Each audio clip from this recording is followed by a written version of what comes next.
சட்டவிரோதமாக மண் எடுத்து திமுக பெண் கவுன்சிலர் கைது செய்யப்பட்டிருக்கிறார். செங்கல்பட்டு மாவட்டத்திலிருந்து செய்தியாளர் சக்திவேல் கூடுதல் விவரங்களை தருவதற்காக இணைப்பில். சக்திவேல், நடந்த சம்பவம் தொடர்பான உங்களுக்கு விவரம்.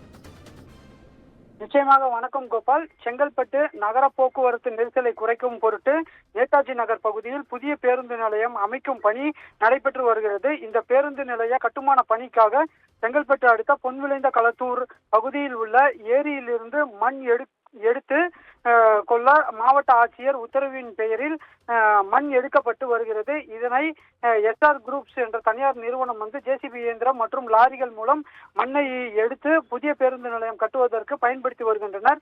இந்நிலையில் ஏரியிலிருந்து எடுக்கப்படும் மண் பொன்விளைந்த களத்தூர் பகுதியைச் சேர்ந்த திமுக ஒன்றிய கவுன்சிலர் சின்னம்மாள் என்பவருக்கு சொந்தமான வயல்வெளியில் கொட்டப்பட்டு வருவதாக பொன்விளைந்த களத்தூர் கிராம நிர்வாக அலுவலர் செங்கல்பட்டு தாலுகா காவல் நிலையத்தில் புகார் அளித்தார். அதன் அடிப்படையில் சம்பவ இடத்திற்கு சென்ற தாலுகா காவல்துறையினர் வயல்வெளியில் மண்ணுடன் நிறுத்தி வைக்கப்பட்டிருந்த 2 ஜேசிபிகள் 2 லாரிகளை பறிமுதல் செய்து காவல் நிலையம் எடுத்து வந்தனர்.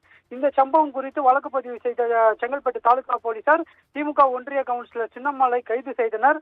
தொடர்ந்து அவரிடம் விசாரணையும் நடத்தப்பட்டு வருகிறது. இது குறித்து இதனால் பெரும் அப்பகுதியில் பரபரப்பான சூழல் ஏற்பட்டு வருகிறது. கோபால், நன்றி சக்திவேல், உங்கள் அண்மை விவரங்களுக்கு நன்றி.